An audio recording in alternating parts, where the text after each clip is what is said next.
super smart. Ukrainians found a way to defeat Russians in the upcoming winter, and the Z army already started to do a tactical retreat from Kherson region. Ukrainians were also able to establish a full fire control over an extremely important road in the south, turning the Russian logistics into a complete nightmare. And according to many Ukrainian authorities, a very important moment is about to begin. But more about all of this in just a couple of minutes. What's up, investors? It's the Russian dude. Let's get straight to the point and talk about some ridiculous Russian propaganda. Woohoo! So yes, recently one young lady in Crimea, she decided to post a picture with the straws in the color of a Ukrainian flag. She acknowledged that she did it kinda on purpose, but I mean, come on, this is just the blue straw and the yellow drinking straw. Nothing more than this. Definitely it does not discredit the Russian army. But well, before you know it, apparently the Russian authorities and maybe even Putin himself, he did see some provocation in this picture. So they were able to establish and find who is this young lady and forced her to do an apology on camera with the Russian flag behind her. And just imagine being such a confident leader and even a man that you have to force a young girl to literally apologize on camera in front of the entire country and then spread this news across massive, major Russian media outlets and Russian propagandists. But wait, there is more, because recently Putin approved new restrictions on media coverage ahead of his presidential elections. And what it basically means, according to this second paragraph, that only registered so-called media outlets will be able to cover the upcoming elections, potentially excluding freelancers and other independent journalists.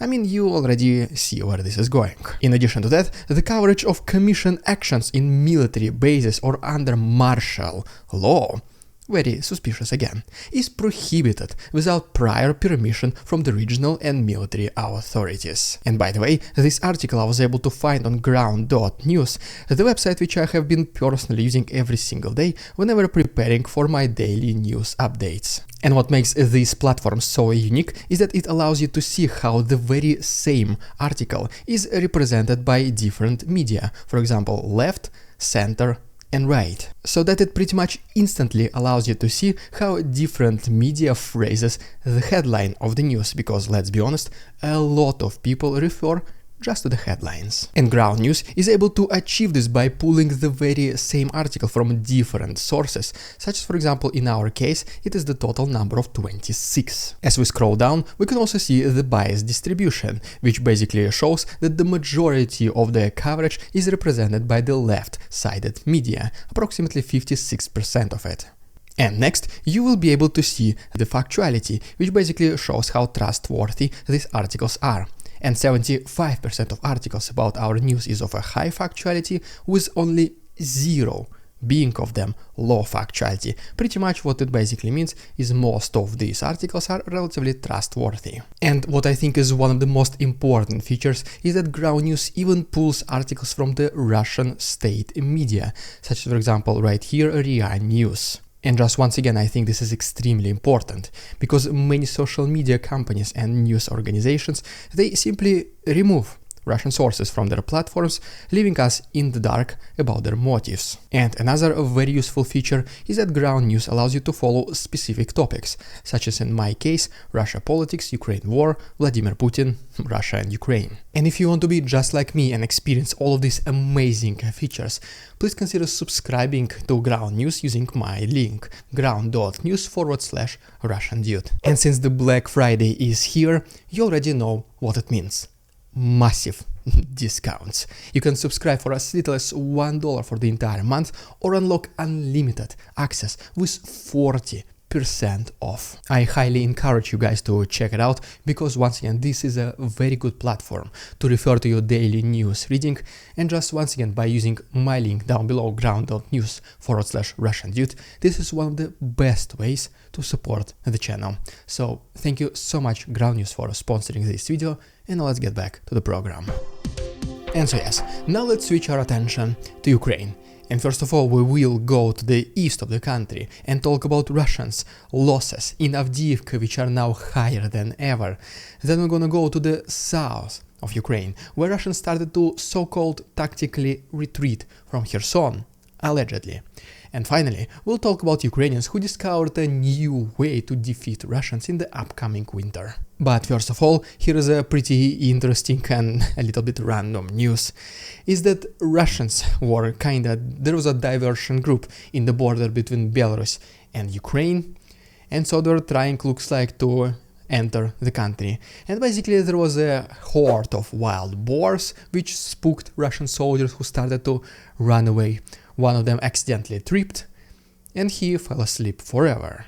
So basically even the boars of Ukraine are defending their own country. But in all seriousness, as we go back to the east of the country, we first of all refer to the report by the Institute for the Study of War, which claims that Russians continued their offensive along Kupiansk-Svatovo-Kreminna front line with no confirmed gains so far. And just once again, here is the picture from the trenches, both Russian and Ukrainian ones. So you can pretty much see the conditions. It's a lot of heavy rain, so that is why not that many soldiers are willing to fight in these conditions, and also just in general, the maneuverability, the logistics is now a little bit more complicated than during summer. As we go down along the eastern front lines, we have a video presented to us by the Defense Intelligence of Ukraine, which shows a lot of Russian military vehicles and equipment being destroyed by simple Ukrainian drones. And if you remember from my previous episode, Russians resumed their offensive around Bakhmut area, and so today looks like they did achieve some kind of progress to the north of this city. Basically they advanced quite significantly, to be honest, to the west of Yahidne. Going more down, Ukrainian artillery was able to destroy a couple of Russian tanks located to the south of Mikhaili. And then yet another pretty big artillery firing position of Russians has been destroyed by Ukrainians in Simhiria. Our next stop brings us to, unfortunately, notorious Avdiivka, where a lot of combat activities happen pretty much every single day for the last several months. And Ukrainians reportedly were able to destroy a relatively big entrenched position of Russians to the north of this city. And besides that, right here is the video from Avdiivka itself, which shows that Russians continue to use their absolutely mindless, worthless tactics, where pretty much an armored personnel carrier brings infantry to the front line, turns around, starts to retreat, and in the process of it sometimes it also eliminates its own soldiers, and basically that's it. A unit of Russians of approximately 10, 15 to 20 people is without artillery fire, without armored vehicles, without nothing, just wide open in the field for Ukrainians to eliminate them. Without a doubt, this unit was not successful. And just in general, in the last 24 hours, Ukrainians were able to destroy 8 tanks, 7 other armored vehicles, and 20 artillery firing positions of Russians. But unfortunately, as of the most recent news, Russians, at the cost of thousands more lives potentially, they were able to achieve some kind of a small progress to the north of this city. Specifically what I'm talking about is that reportedly they were able to advance just a little bit closer towards Stepove. But once again, it is in no way justified the number of sacrifices they are making, which is rapidly approaching the number of total losses Russians had in Bakhmut. Just imagine this. Bakhmut attack was almost I would say the entire year happening, 10 months.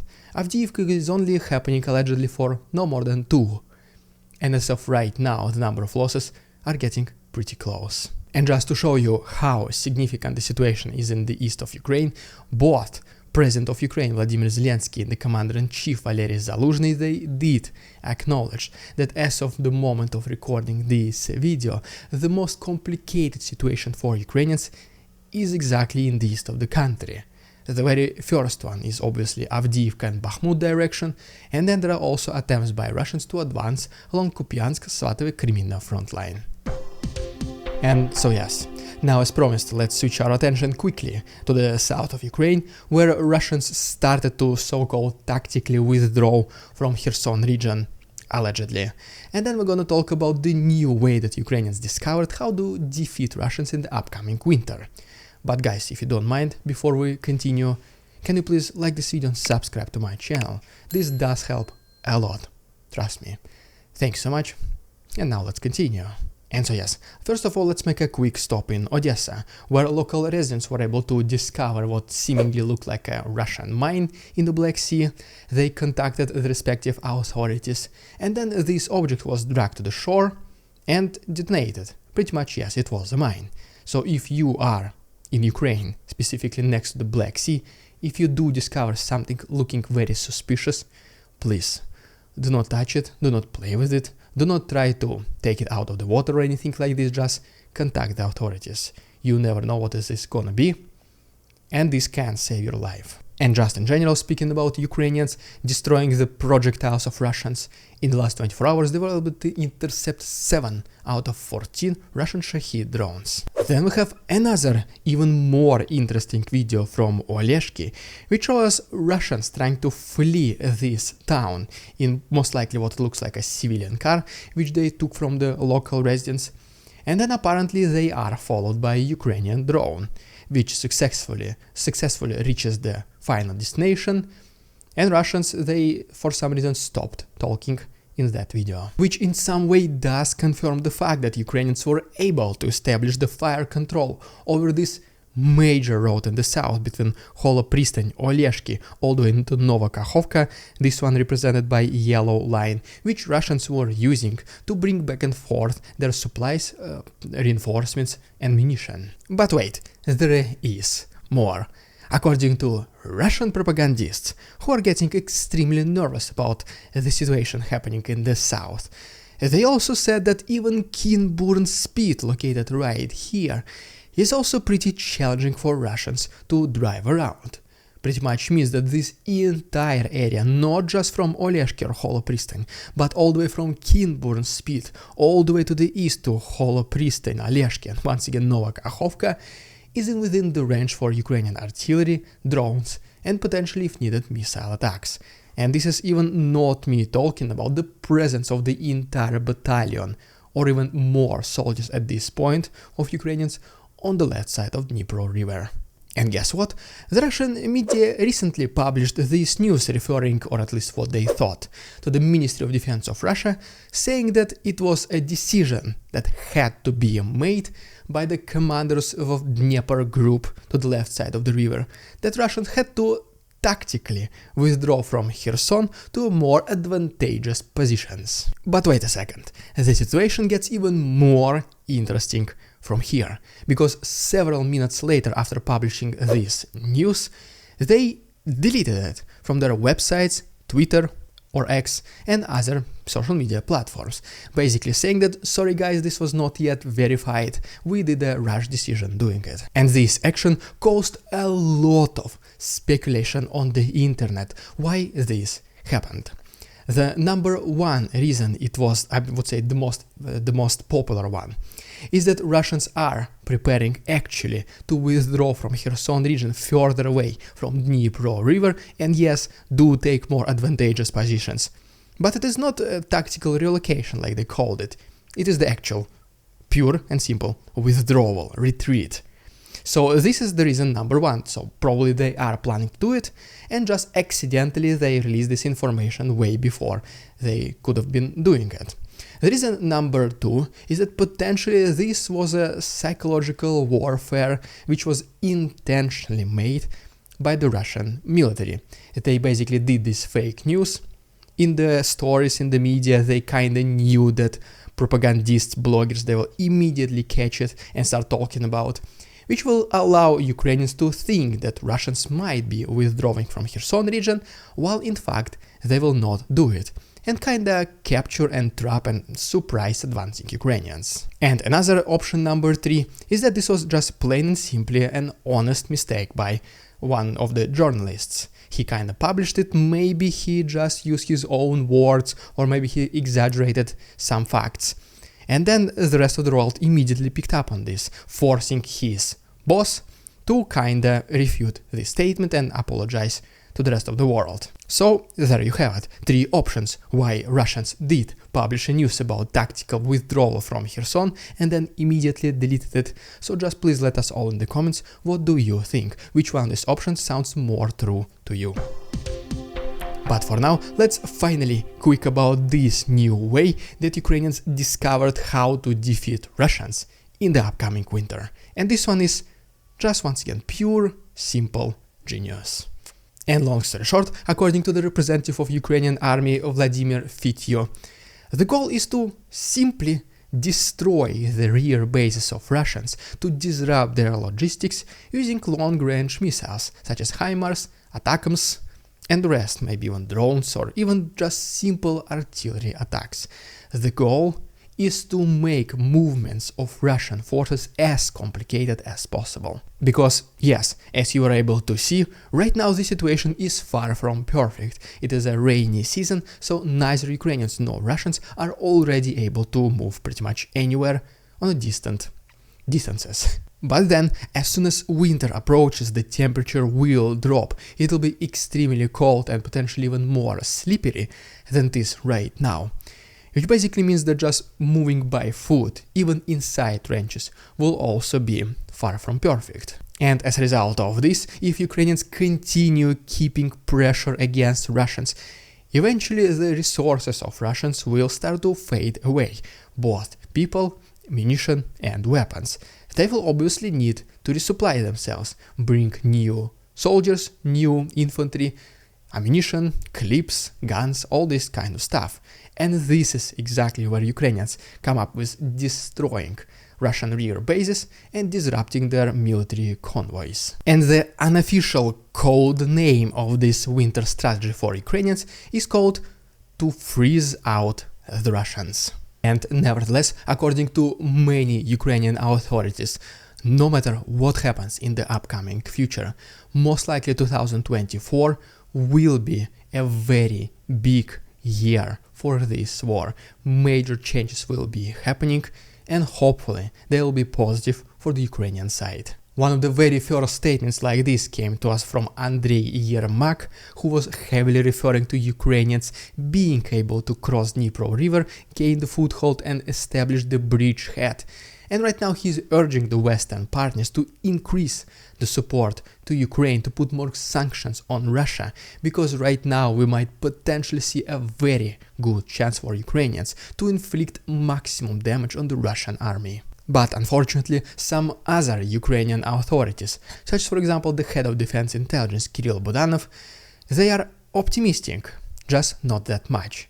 He basically says that war will continue for many more years, obviously hoping for Ukrainian victory. But the reason for this is because Russia was kinda able to establish its economy on the military tracks, to kinda continue military industry production in avoidance of the sound sanctions, and also establish new friendships, such for example with North Korea, pretty much endlessly supplying them with munitions and weapons. But, according to Kirill Budanov, it is still just temporarily. Russians might survive as a nation 2024, but 2025, this is when the problems will start stacking up, and this is when the population of Russia will start feeling the consequence of this war on them directly. And one of his also main hopes is that maybe if Ukrainians will not be able to defeat Russians on the battlefield, just because of a significant reduction of the quality of life, maybe just regular Russians will start to do at least something to change the situation. So, pretty much, as always, Let's wait and see. I will be here every single day to make these reports and tell you everything that's happening about Russian-Ukrainian war, so if you don't want to miss any of this, just please consider subscribing to my channel. It only takes one click. Thank you so much Ground News for sponsoring this video. And also guys, if you want to see fully uncensored episodes of The Russian Dude, please go ahead and check my Patreon. There is 1 week of free access for you to see if you like the series or not. And the link is down below. Thank you so much my Patreons for your support, and see you tomorrow.